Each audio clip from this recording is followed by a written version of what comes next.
The heat rose from the cracked concrete like smoke, shimmering under the weight of another Detroit summer.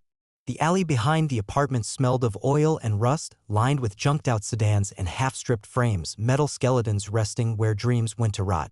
But for 17-year-old Malik Thompson, this alley wasn't trash, it was a classroom. An altar. A lab. He crouched beneath the hood of a 1992 Buick Skylark, hands deep in its guts, fingers slick with grime and grease. The car wasn't his. None of them were. They belonged to the neighborhood, abandoned or donated to a man named Mr. Curtis who ran a small garage and had the patience to let Malik hang around. Malik never asked for money. Just permission. He wanted time, space, silence. A chance to learn the language of pistons and timing belts, of camshafts and combustion.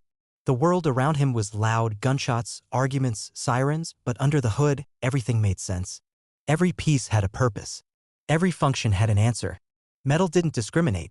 It didn't ask about GPA or family history. It didn't laugh when he said he wanted to build something better than what he saw around him. Teachers had stopped calling on him in class years ago. His textbooks were secondhand, his notebooks mostly empty save for sketches, blueprints drawn in pen between the margins of math problems. No one ever told him he was smart. He just knew he was.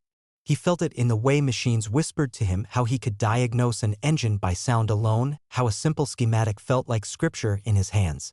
His mother worked nights, then doubled up with a second shift on weekends.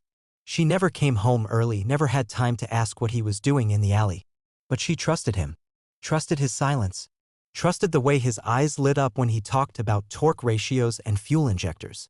He'd built his first combustion engine out of parts from 3 different cars that weren't meant to fit together.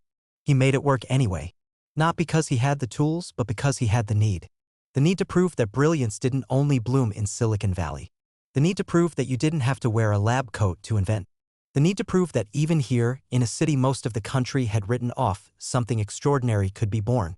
That night, while the neighborhood lit fireworks and drank from red cups, Malik stayed inside, his room dimly lit by a desk lamp balanced on a stack of college brochures. He didn't care about parties. He cared about propulsion. He was working on a concept, an engine design that combined electric torque with internal combustion harmony.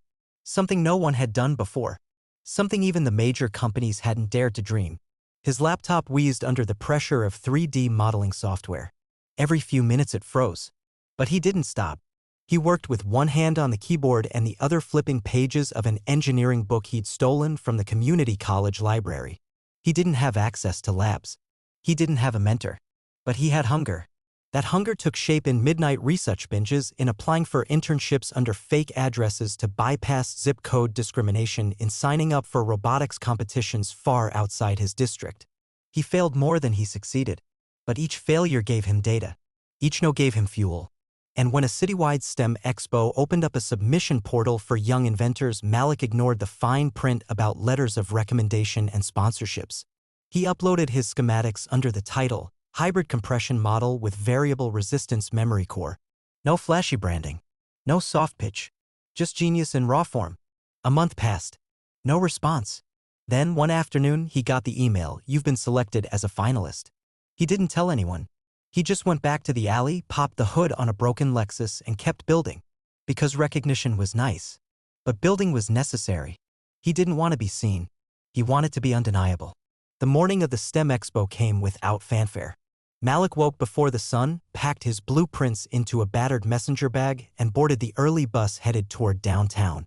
The city felt foreign at that hour, empty streets, clean sidewalks, the scent of fresh pastries wafting from bakeries he'd never been inside.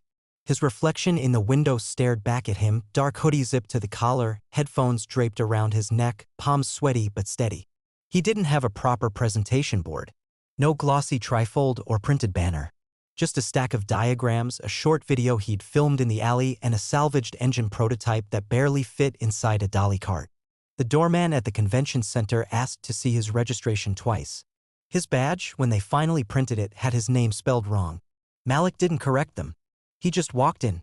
The exhibit hall buzzed with energy, private school students in matching polos, teams from tech academies hauling in full product displays, polished parents coaching kids on elevator pitches.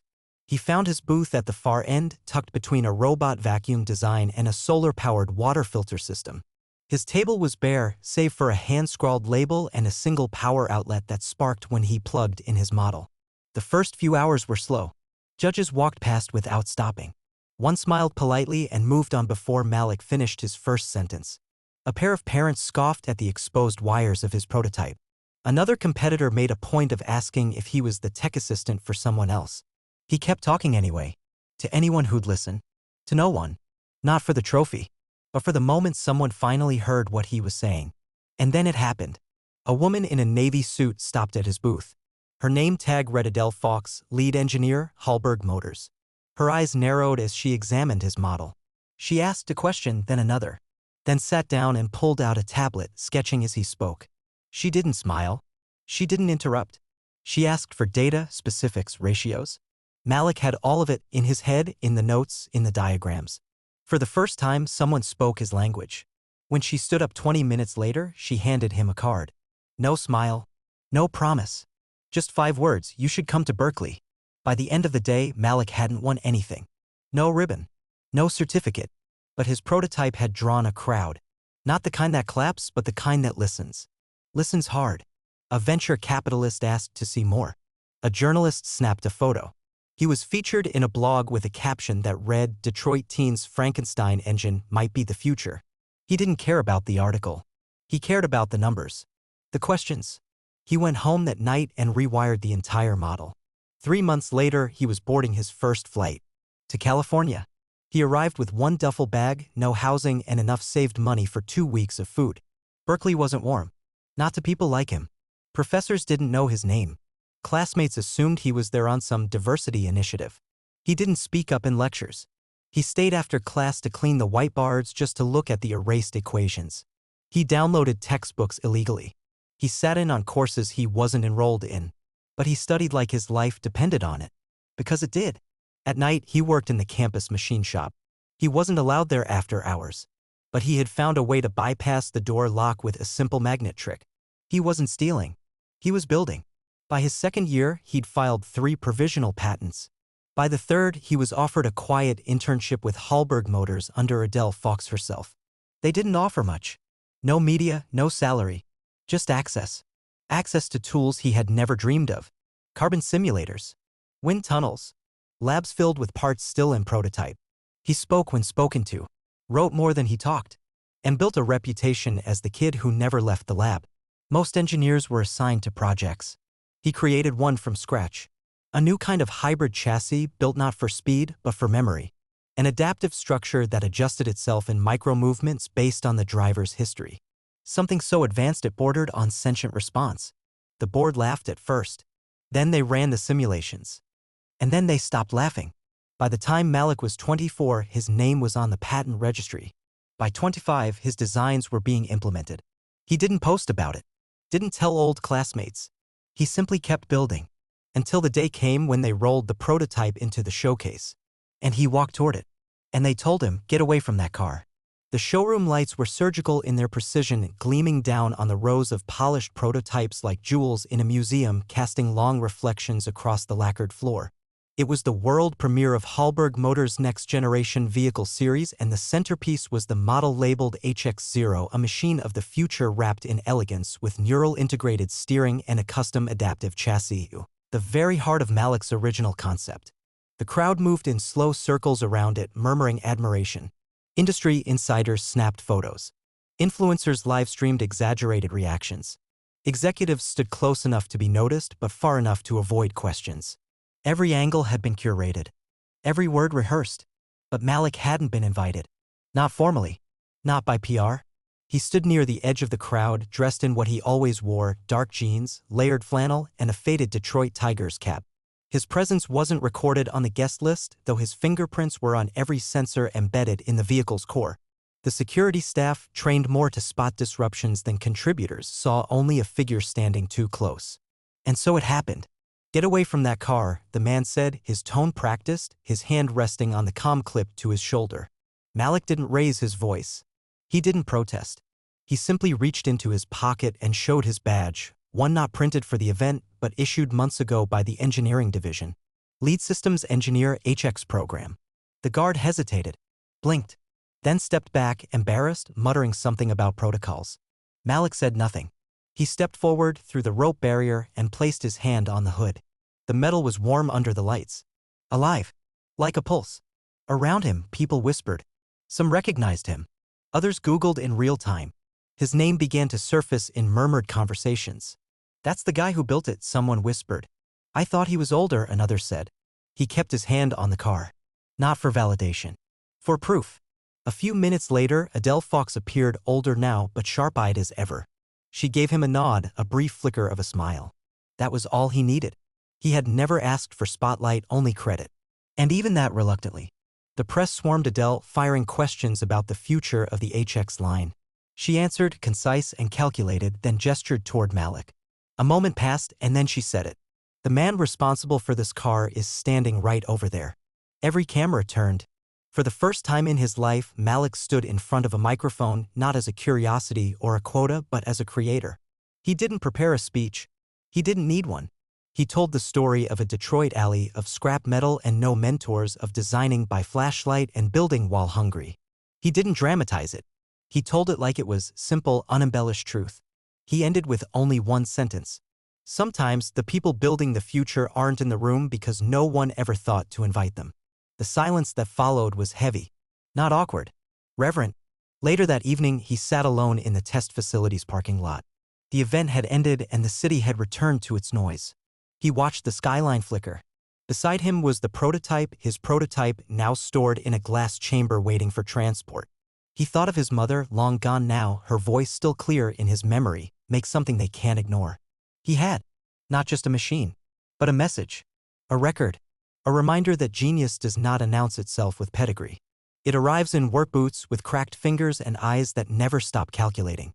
He opened his laptop in the front seat of his truck and began drafting a letter, not to the press, not to investors, but to a public community college back in Detroit.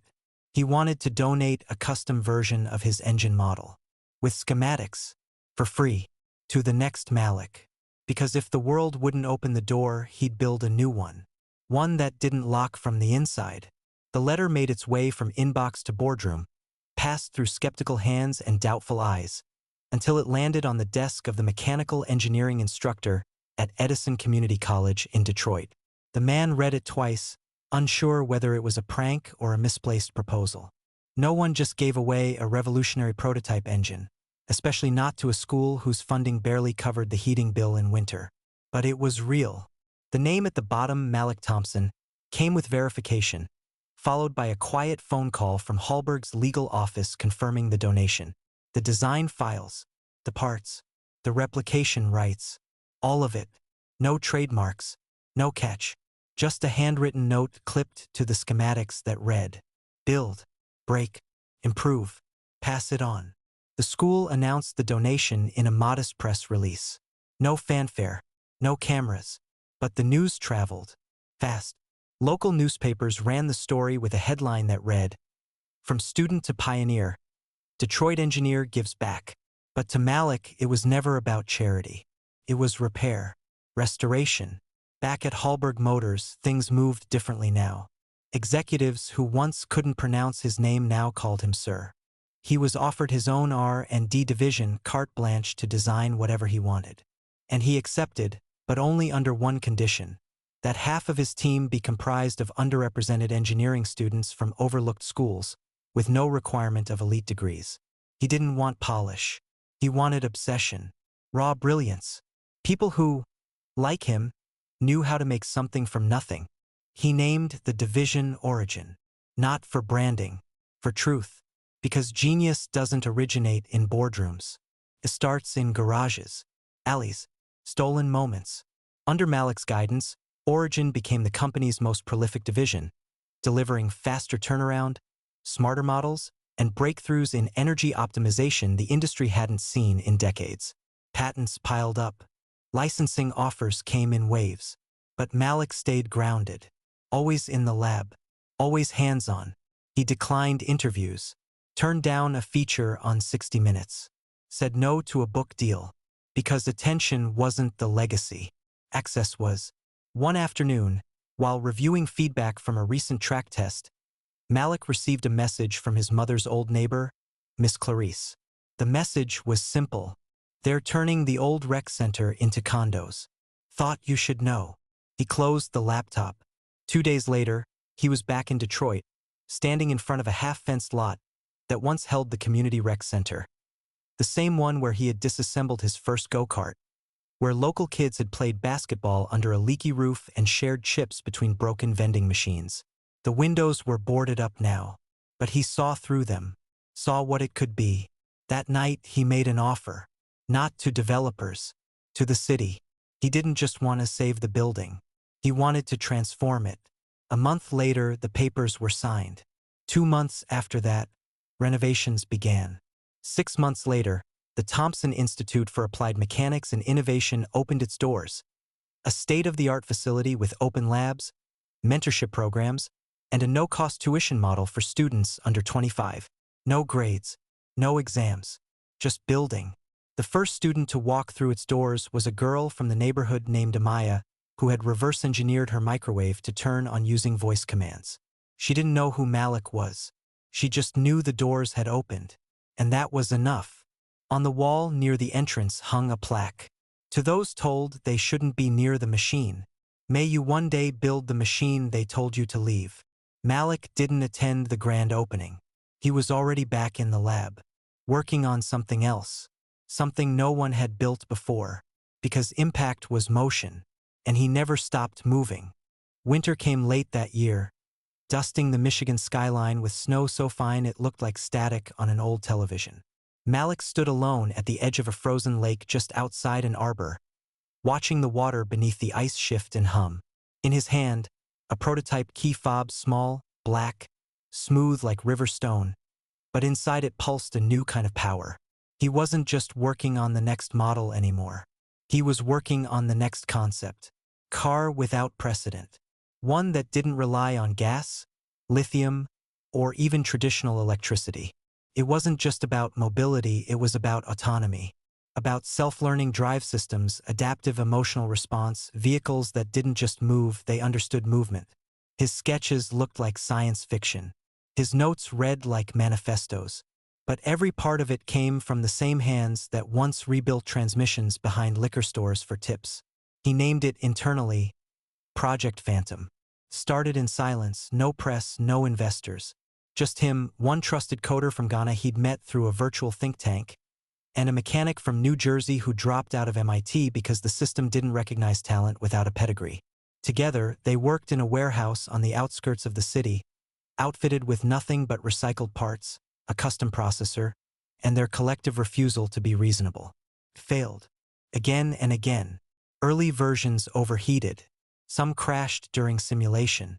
Others sat still like statues, refusing to respond at all. But Malik knew the pattern. He trusted the failure. Each breakdown revealed a flaw. Each collapse pointed to the next breakthrough.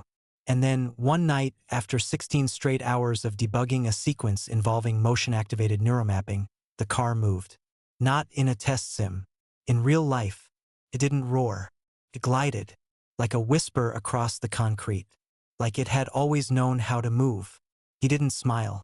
He nodded once, then powered it down and began taking notes. Word got out.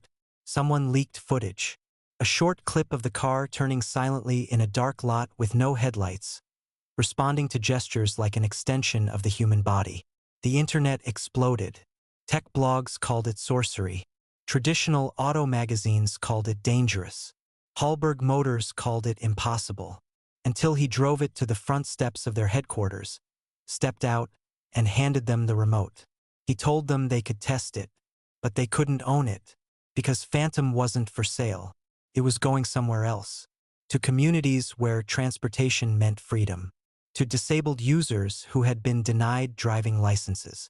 To cities where public transit had failed. He partnered with municipalities in silence. With nonprofits. With thinkers who didn't need to sit on panels to be brilliant. His goal was to build 1,000 of them. He wouldn't profit. He would pilot. Because the ultimate luxury was inclusion. And Malik was done with gatekeeping. He built a decentralized open-access platform around the core software and uploaded it to a secure server. Anyone who qualified could use it, modify it, improve it. A university in Nairobi integrated it into a driverless ambulance prototype. A team in Brazil reworked the code for flood navigation. A school in Oakland used it to teach coding. Malik watched it all quietly from the sidelines, letting the work breathe, letting it speak without him. One morning, a journalist tracked him down. She wanted to write a profile, the first full-length feature on the man behind the most innovative car of the decade. He said no, not because he was shy, but because he wasn't the story. The story was the thing he built. The story was the student in Detroit who now believed engineering could look like them. The story was the girl in the Nairobi robotics lab who used his chassis to build a mobile water delivery unit for her grandmother's village. He didn't want headlines. He wanted change. The sun rose slow and amber over Tokyo's tech district, washing the skyline in gold as the world's most prestigious innovation summit opened its doors to executives, investors, developers, and dreamers. Thousands filled the glass-paneled auditorium where the world's greatest minds were expected to present the future of mobility, energy, and AI. Malik wasn't on the brochure. He never wanted to be, but his car was. The Phantom, now referred to across global channels as the car that thinks, was the centerpiece of the final showcase. Not just because of what it could do, but because no one had managed to replicate it without his open-source code. It wasn't just software. It was vision, a vehicle designed by someone who'd once been told to step away from the machine. Now, the machine was center stage. He arrived quietly, wearing the same old jacket, sleeves pushed back, wrists still stained with oil. He entered through the vendor access door, bypassing the velvet rope and sidestepping every camera pointed at the elite. He wasn't there to pose. He was there to watch the future unfold. But the summit organizers knew he was coming. They had reserved a seat in the front row. And when the crowd hushed for the keynote, something different happened. The host didn't take the stage. Instead, a young woman, no older than 19, dressed in a lab coat stitched with Thompson Institute, walked out, clutching a tablet in one hand and a model engine in the other. She began to speak in clear, measured tones. Not about profits, not about awards, but about access. She told the room what it felt like to grow up in a neighborhood where engineer was never said out loud.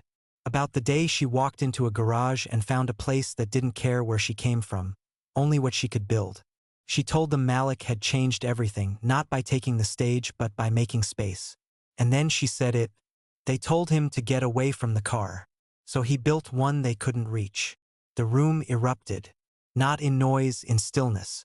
The kind of silence that signals reverence, realization, recognition. People didn't clap because they were supposed to. They clapped because something shifted.